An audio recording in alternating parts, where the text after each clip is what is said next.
बढ़ते पर्यावरण प्रदूषण को रोकने के लिए केंद्र और राज्य सरकार के साथ साथ विभिन्न धार्मिक और सामाजिक संस्थाएं भी लोगों में जागृति लाने का प्रयास कर रही हैं। इसी कड़ी में ऋषिकेश के विश्वामित्र पर्यावरण ट्रस्ट के महामंडलेश्वर अवधूत बाबा अरुण गिरी महाराज के सानिध्य में कश्मीर से कन्याकुमारी तक एक वर्षीय 4500 किलोमीटर की यज्ञ हरित पर्यावरण पद यात्रा निकाली जा रही है।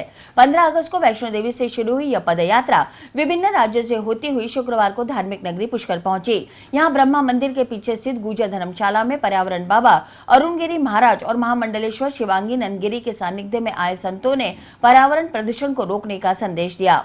नगर पालिका अध्यक्ष कमल पाठक के सानिध्य में पर्यावरण रथ के रूप में आए विशेष वाहन में लगी हवन वेदी में मंत्रोच्चार के बीच शुद्धिकरण यज्ञ किया गया। इस दौरान पौधारोपण कर पर्यावरण संरक्षण पर भी चर्चा की गई। महामंडलेश्वर शिवांगी नंदगिरी ने कहा कि यात्रा के दौरान 5 करोड़ पौधे लगाने का लक्ष्य रखा गया है।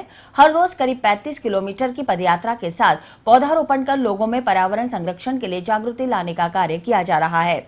उन्होंने कहा कि आज के युग में सबसे ज्यादा वाणी का प्रदूषण है। हर व्यक्ति को संयमित और शुद्धिकरण के साथ बोलना चाहिए। अवधूत बाबा अरुण गिरी महाराज ने पालिका अध्यक्ष सहित वहां मौजूद सभी लोगों को हवन सामग्री भेंट करते हुए पर्यावरण संरक्षण के लिए रोजाना हवन करने का आग्रह किया।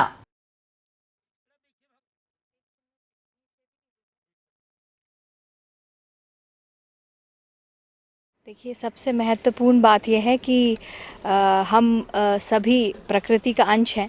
तो यह यात्रा उज्जैन कुंभ में इसका संकल्प हुआ था कि इस यात्रा को कश्मीर से कन्याकुमारी तक किया जाएगा और इसका समय रहेगा 1 वर्ष तक की यात्रा है, जिसमें 5 करोड़ वृक्षारोपण होना है। और पूरे भारत में यज्ञ, जैसे गुरुजी एक नारा बोलते हैं, यज्ञ ही जीवन है, जीवन ही यज्ञ है, और वृक्षारोपण करना है। तो उसके वृक्षारोपण के साथ साथ यज्ञ इसलिए महत्वपूर्ण है कि वृक्ष तो आप लगा देंगे, पर यज्ञ से आपका वातावरण शुद्ध रहेगा। जब आपकी अंतरात्मा शुद्ध होगी तो अपने आप ही आप कई लाखों पेड़ लगा दोगे और इस प्रकृति को आप स्वयं बचाने के लिए एक संकल्प लेंगे। देखिए, यह यात्रा कश्मीर से चली है, तो ये पद यात्रा है। तो आप जानते हैं कि पद यात्रा में समय अधिक लगता है, तो हम ज़्यादा से ज़्यादा राज्यों से गुजर के आ रहे हैं, तो लोग हमसे परिचित भी होते हैं और यज्ञ रथ से सबको संदेश भी जाता है, क्योंकि यज्ञ रथ पूरे शहर में घूमता है। तो यज्ञ रथ के माध्यम से सबको ये जानकारी मिलती है कि यह पद यात्रा पर्यावरण के लिए है और यज्ञ इसका मूल आधार है।